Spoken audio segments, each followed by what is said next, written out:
حلیم عادل شیخ صاحب، حکومت کیا کر رہی ہے ایسے لوگوں کے لیے؟ ویسے تو ہم بڑی بات کرتے ہیں، انقلاب لے کر آ جائیں گے، پتہ نہیں کیا تبدیلی لے کر آ جائیں گے، لیکن ویلفیئر اسٹیٹ کی طرف اگر پہلا قدم ہے تو وہ یہی ہے کہ وہ لوگ جو کچھ نہیں کر سکتے ہیں، اپنی مدد آپ نہیں چل سکتے ہیں، تو ان کو جو ہے حکومت مدد کرے۔ رضوان، ایک تو سب سے پہلے میں آج ٹی وی کو اور آپ کو، آپ کی پوری ٹیم کو میں بہت شکر گزار بھی ہوں ان کا کہ آپ نے ایک بڑے اہم موضوع پر، بہت اہم ایشو پر آپ نے ایک پروگرام رکھا ہے، اور یقین جانیے ان کی باتیں سن کے دونوں بزرگوں کی، میرے والد صاحب ہمارے ساتھ نہیں ہیں، مجھے اپنے والد صاحب یاد آ گئے ہیں۔ بات یہ ہے کہ میرا خیال ہے کہ حکومتیں، میں حکومت کا نمائندہ ہوں، میرے پاس بھی ایک الگ منسٹری ہے، وہ نہیں ہے جو جس میں ہم اس وقت بیٹھے ہیں، لیکن حکومتوں کی خواہش ضرور ہوتی ہے کچھ کرنے کی، اور ڈپارٹمنٹس بھی ضرور ہمارے ہوتے ہیں ان تمام معاملات کے لیے۔ ہمارے سوشل ویلفیئر ہوتا ہے، ہیومن رائٹس ہیں، تمام ڈپارٹمنٹس بنے ہوئے ہیں،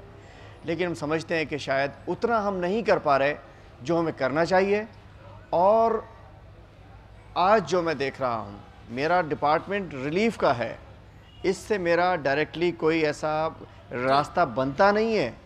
لیکن میں ضرور انشاءاللہ جو ایک میرا رول ہے کہ کیا ہم یہ، اور میں ایدی سینٹر اور ایدی صاحب کی میں شکر ہوں کہ ان کی تو جو خدمات ہیں، ہمارے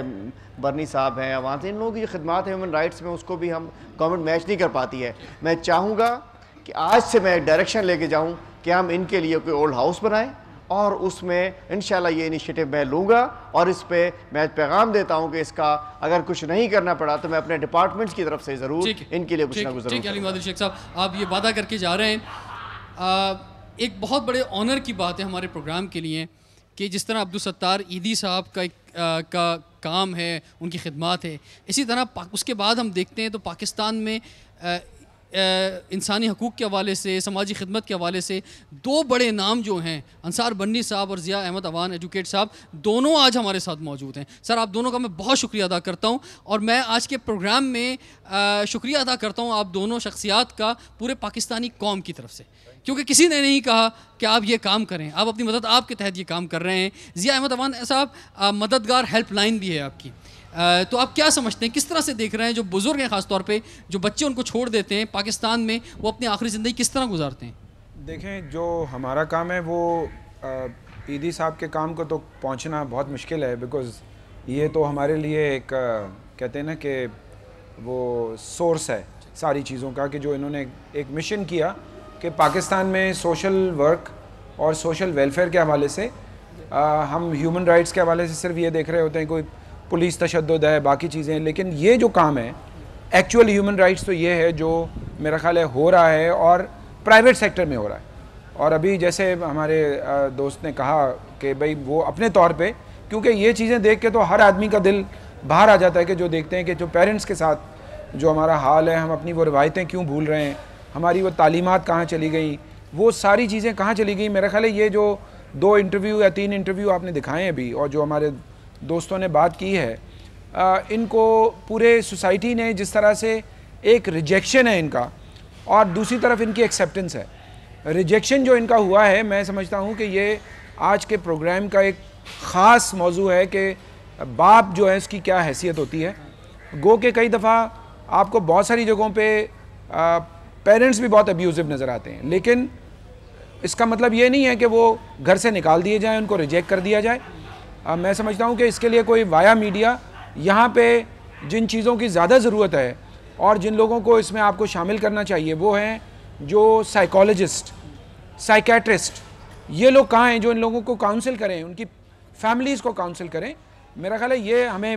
بیسکلی تو یہ دیکھنا ہے، اور پھر اسٹیٹ کا کام یہ ہے کہ جو بیت المال ہے، یا اب ویلفیئر کے حوالے سے چونکہ آپ منسٹری میں بیٹھے ہوتے ہیں تو بیت المال صرف چھوٹے بچوں پہ فوکس نہیں ہونا چاہیے، اس میں یہ لوگ بھی شامل ہوتے ہیں کہ بیت المال میں یا زکوٰۃ جو اتنی اربوں روپے کی گورنمنٹ زکوٰۃ لیتی ہے، بینکوں کے تھرو ملتی ہے، وہ زکوٰۃ ان لوگوں کا حق ہے، آیا ان لوگوں کو ملتی ہے، اور وہ سینٹر جو قائم ہونے چاہیے وہ ان پیسوں سے ہونے چاہیے۔ پاکستان میں تو آپ کو پتہ ہے کہ دنیا میں 2 ملک ایسے ہیں جو دینے میں بہت وہ ہیں کہ اللہ کے نام پہ یا ایسے فلاحی کاموں کے لیے، جس میں ایک امریکہ اور ایک پاکستان۔ جو پاکستان کا جو ریکارڈ ہے کہ جو فلاحی کاموں کے لیے جو پیسے دیتے ہیں، اور کراچی خاص طور پہ میں آپ کو بتاؤں کراچی نمبر 1 ہے پوری دنیا میں کہ جہاں لوگ کیو میں جا کے عیدی سینٹر میں جو ہے نا وہ زکوٰۃ کے پیسے دے رہے ہوتے ہیں، باقی جو ہے نا فلاحی کاموں کے لیے جو پیسے وہ مختص کر رہے ہوتے ہیں، صدقے کے پیسے ہوتے ہیں وہ دے رہے ہوتے ہیں. تو میں سمجھتا ہوں کہ وہ پیسے ان لوگوں پہ لگنے چاہیے. یہ ان کے حقدار ہیں کہ اگر ان کے بچے ان کو ریجیکٹ کرتے ہیں تو ان کا کیا رول ہونا چاہیے. جہاں تک ہماری مددگار کی بات ہے، ہیلپ لائن کی بات ہے، ہم پیرنٹس کو یا بچوں کو ہم ملانے کی بات کرتے ہیں، ہم ان کو کاؤنسل کرنے کی بات کرتے ہیں اگر ان کے درمیان ایسے کوئی ڈسپیوٹ آ جائیں. لیکن جہاں تشدد ہو وہاں تشدد زدہ جو لوگ ہوتے ہیں ہم ان کے ساتھ کھڑے ہوتے ہیں. ٹھیک ہے انصار بنی صاحب، آپ کی طرف میں آتا ہوں. اگر کوئی اولڈ ہوم بنانا چاہتا ہے پرائیویٹ میں تو اس پہ بڑی آبجیکشن آتی ہیں کہ تم ہمارا فیملی سٹرکچر خراب کر رہے ہو، کیوں اولڈ ہوم بنا رہے ہو. آپ کیا سمجھتے ہیں، کیا بہت سے مخیر حضرات ہیں جو اولڈ ہوم بنانا چاہتے ہیں، ان کی بہتر انداز میں ٹیک کیئر کرنا چاہتے ہیں، ان میں سے بہت سے ایسے لوگ ہیں جیسے یہ انجینئر ہیں، ان کی خدمات کا بھی جو ہے فائدہ اٹھانا چاہتے ہیں، کیا اولڈ ہوم پاکستان میں بننے چاہیے؟ لیکن رضوان میں یہ سمجھتا ہوں کہ ہمارے یہاں وہ لوگ باتیں بناتے ہیں جنہیں اور کام کرنے کے لیے کچھ بھی نہیں ہوتا، تو ان کو اور تو کچھ کرنا نہیں ہے، انہیں صرف باتیں بنانے ہیں، انہوں نے باتیں ہی بنانی ہیں. آپ مجھے بتائیے کہ اگر اولاد نالائق ہو جائے، اولاد ناخلق ہو جائے، اولاد ہی نہ رہے، جو باپ خدا کی طرح ایک درجہ رکھتا ہے اللہ تبارک و تعالیٰ کے بعد، اگر دنیا میں کوئی چیز ہے آپ کے لیے تو وہ آپ کا باپ ہے، آپ کی ماں ہے.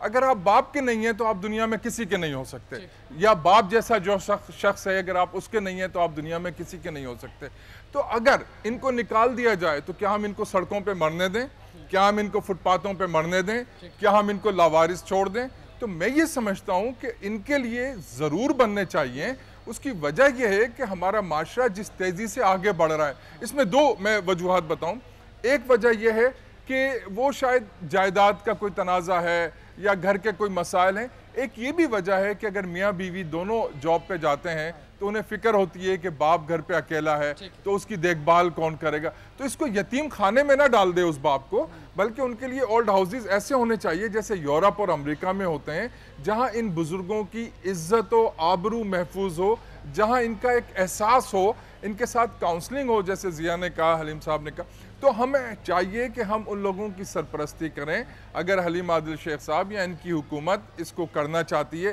انصار بنی ٹرسٹ کے آلریڈی شیلٹر ہومز ہیں بوڑھوں کے لیے بھی، بچوں کے لیے بھی، عورتوں کے لیے بھی، لیکن اگر کوئی اس میں آگے بڑھنا چاہتا ہے تو ہم اس کے ساتھ کھڑے ہوں گے، ضرور کھڑے ہوں گے. ٹھیک ہے، آپ سے جاننا چاہیں گے کہ جیسا میں کہہ رہا ہوں کہ آپ